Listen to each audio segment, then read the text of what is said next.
Hello and willkommen. My name's James Hodkinson and I teach German Studies here at Warwick University. You can see some of my colleagues in German on the slide here. In total there are 13 of us, both full-time and part-time teachers, including a number of native speakers, and all highly experienced and internationally recognised experts in our fields of research. We're part of a warm, inclusive community, and we offer a vibrant, engaging German curriculum in which developing your competency in the German language and your knowledge of German culture are inseparable and complementary. This short film is going to give you a flavour of the language side of a German degree at Warwick. There will be an interactive element, so you might want to have a pen and paper ready. You can study German at Warwick in lots of different degree combinations. You can choose to focus on just German, single honours, or you can take German alongside one or two other languages and a range of humanities and social science subjects. Our model of German cultural studies sees you studying and consolidating your grasp of the German language whilst using contemporary cultural materials to help you do this and embed that knowledge in a living context. You'll have opportunities to live, study and work in Germany or Austria, and by the end of your degree you will have mastered the structures of grammar and, in the best cases, have attained near-native fluency. More than that though, you'll have become an effective intercultural communicator, able to use your cultural knowledge to translate, or perhaps in a broader sense, to mediate between two cultures. We offer German at post-A level, post-GCSE and at beginner's level. We teach a core language programme across all years of our degrees, and we tailor your language learning to your entry level, from ab initio through to GCSE, through to post-A level or equivalent points of entry. Through our small in-person classes on text production, translation, grammar, listening and oral German, the aim of the programme is to increase your level of sophistication, your range of expression and your awareness of the ways in which language is constructed and used. We offer a full range of learning resources both in our library, through to the dedicated space for our students in the Transnational Resources Centre, and support this digitally and online through our virtual learning environment. However, we also support students in person, offering grammar clinics to improve your weaker areas, assigning more advanced students to mentor you as you're starting out, and setting up digital exchanges for you with our tandem partners abroad. So how is German taught at Warwick? If you're a post-A-level student, you'll have 4 hours per week of language classes, an intensive grammar class taught in person and assisted by computer-based grammar exercises, a translation class, an oral class and a writing class. The grammar classes are streamed according to your learning needs. All the language classes are taught in German, unless you're an absolute beginner, where we use a blend of English and German, and oral classes are all delivered by a first language speaker. Your tutors will also help you to tailor your own learning through guided self-study, and will train you to use the language learning software that will support your learning in class. Beginners have 5 hours per week of intensive German in their first year, the extra hour offering students further linguistic support and some cultural content. What does this feel like in reality? I'm going to hand over to Nora Michaelis, our DAD Lektorin, who's going to offer a brief snapshot of a language teaching point from first year language classes. Herzlich willkommen zur Probestunde Deutsch. Welcome everyone to the German language taster session. Today we're going to talk about a very current and very important topic, which is of course climate protection and Fridays for Future demonstrations. So this is a very hot and debated topic and of course very important in German society. It was in the media a lot of young people and also older people took to the streets to protest against climate change and for change in politics. So we're going to connect this very hot and very important topic to the German accusative case. So we have a connection between what is happening in German society at the moment and how we use the German language to point at what goes wrong. So let's start. Let's look at this picture. You can see that it says, die Nutztierhaltung zerstört den Planeten, which would be intensive animal farming destroys the planet. So you've got the first verb here that we need today, which is zerstören, to destroy. Now look at this. There you have even more posters, and you can see Stoppt die Kohle, stop the coal, rettet die Welt, save the world, and schützt das Klima, protect the climate. So these are all verbs that we need for our lesson today with the accusative. So we have stoppen, to stop, retten, to save, and schützen, to protect. So let's look at what all those verbs have in common again. So look at the verbs: retten, to save; stoppen, to stop, quite easy, isn't it? Schützen, to protect; fordern, to demand, we didn't have that one yet; lieben, to love, which is also very important, of course; zerstören, to destroy. So they all demand the accusative case. Diese Verben fordern den Akkusativ. As you may know when you're a post-A-level student, we have 4 cases in German. We have the nominative, the genitive, the dative, and the accusative. And if you're a beginner student, we would of course teach you all that from scratch. No need to worry. It will be intense, but it will be very clear and you will learn very much. So let's look at a few vocab that we need in order for you to build some sentences with these verbs and the German accusative. So we would have things like die Umweltzerstörung, destruction of the environment; das Klima, climate; der Planet, planet; furchtbar, horrible; gefährdet, endangered; blau, blue. So now that we've got all the vocab that we need, which is the verbs that demand the accusative, the nouns and the adjectives, we can put it together to make sentences with the accusative case. Let's start with a masculine noun. This would be wir retten den blauen Planeten. So you can see den blauen Planeten. You would have 3 different endings. You would have the definite article in the accusative, which is den in the masculine, for the masculine noun. You would have blauen as the adjective ending. And as this is a weak masculine noun, you would even have an ending at the end of the noun. That's not always the case, but with these weak masculine nouns, it is the case. So let's now look at a neuter noun, which is das Klima. So we would say, wir schützen das gefährdete Klima.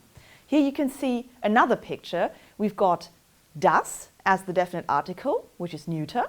We've got a different adjective ending, which is e and not en in this case. And in the case of Klima now, we don't have an extra ending on the noun. Then we've got a feminine noun, which is die Umweltzerstörung. There again, you've got a different article, die, for the feminine noun. We've got the e again on the adjective. And you've got, this is not really a case ending, but I still highlighted it. It's Umweltzerstörung because all the nouns in German that end in ung are feminine. This is a very clear rule. Unfortunately, we don't have such a clear rule for all the nouns in the German language, but we do have some clear rules, and this is one of them. Let's look at one other masculine noun, which is Klimaschutz, der Klimaschutz.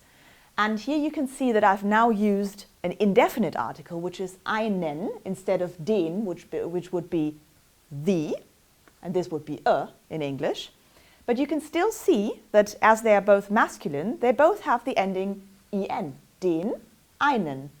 And they also have the same adjective ending, which is blauen, besseren. So you can see a certain pattern there, I hope. And if you were a beginner student, of course, you would learn all that from scratch. You don't need to worry. It may be a bit complicated at the beginning, but then you will be very proud as you progress through your first and second year at how much complex grammar you pick up. And you know, the fact that we have such complex grammar in the German language means that we're very flexible, so we can turn sentences around much better than we can in certain other languages. We can be very creative with our language. For example, you could start the sentence with einen besseren Klimaschutz. You could say, einen besseren Klimaschutz fordern wir.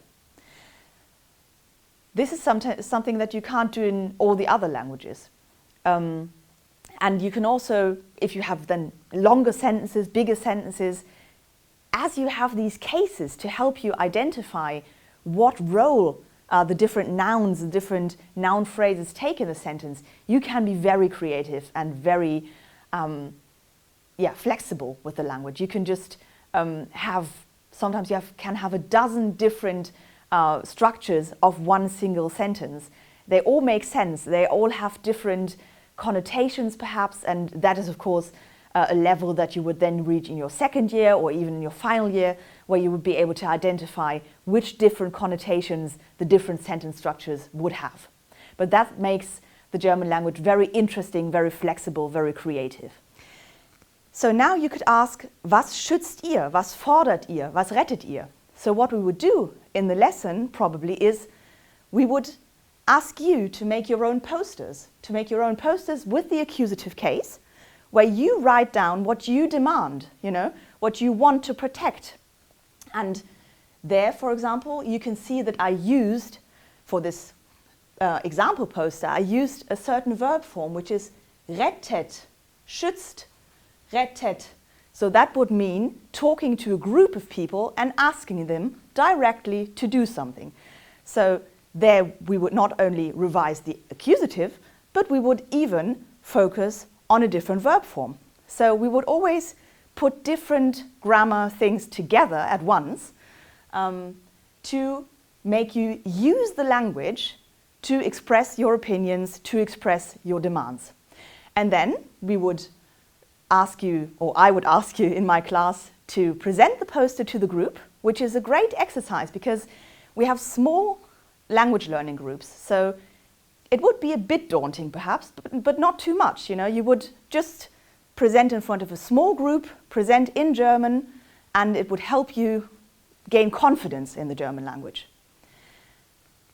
And then, of course, we could also go on to looking at another case. We could ask, von wem fordert ihr die Änderungen? From whom are you demanding the changes?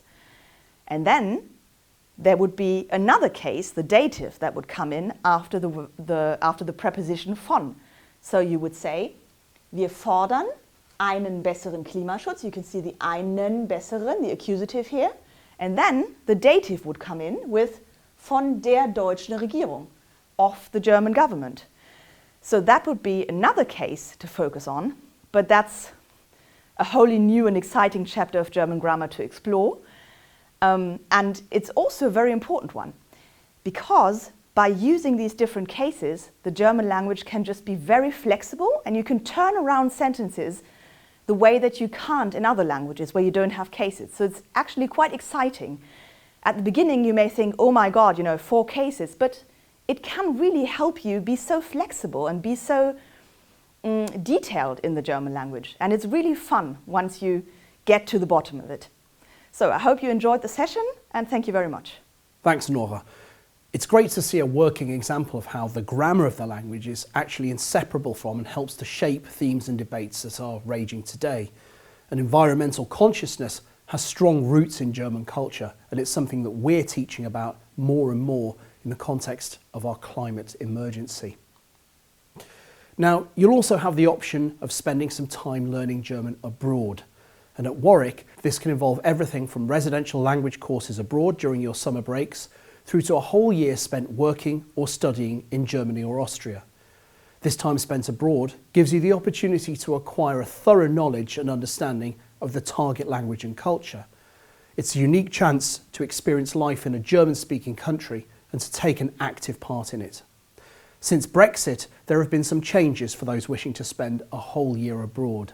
However, we're committed to ensuring our students can still choose to work or study abroad if they would like to. We support you in applying for one of the UK's new Turing Fellowships, and Warwick is building a so-called Utopia network of EU universities to facilitate study abroad for our students. Warwick doesn't charge full fees for the year abroad. Students currently pay 15% of the full fee, and you'll also be well supported while you're away. Students abroad remain in regular contact with their personal tutor and the Year Abroad team in the SMLC. You also benefit from a specifically designed online space to maintain and reinforce your learning regardless of what you're doing. But one thing is for sure, time spent abroad is transformative of your language abilities and your cultural knowledge. Feel free to ask any of our students about their experiences abroad during one of our live chats. By the end of your degree, our language programme will help you to achieve fluency, and at best near native fluency, to communicate in different registers and in and between languages, to translate linguistically and culturally, mediating between languages and cultural contexts, to develop vocationally specialised language skills for the world of work, and close that gap between post-A-level and ab initio. Equipped with linguistic skills, cultural knowledge, and trained as intercultural communicators, and with the empathy skills that go along with this, our students leave us to great success in the world of work. The Guardian found Warwick linguists to be the third best prospects of all UK language graduates for having a stable career 15 months after graduating. And when they graduate, they end up working in business, in the law, in the corporate world, for NGOs and charities, in education, local and central government, in marketing and PR, and the creative industries. Here are just a few employers who've taken graduates from us in recent times. I hope that's helped you to understand what's special about learning German language at Warwick, and we look forward to meeting you, both online and in person.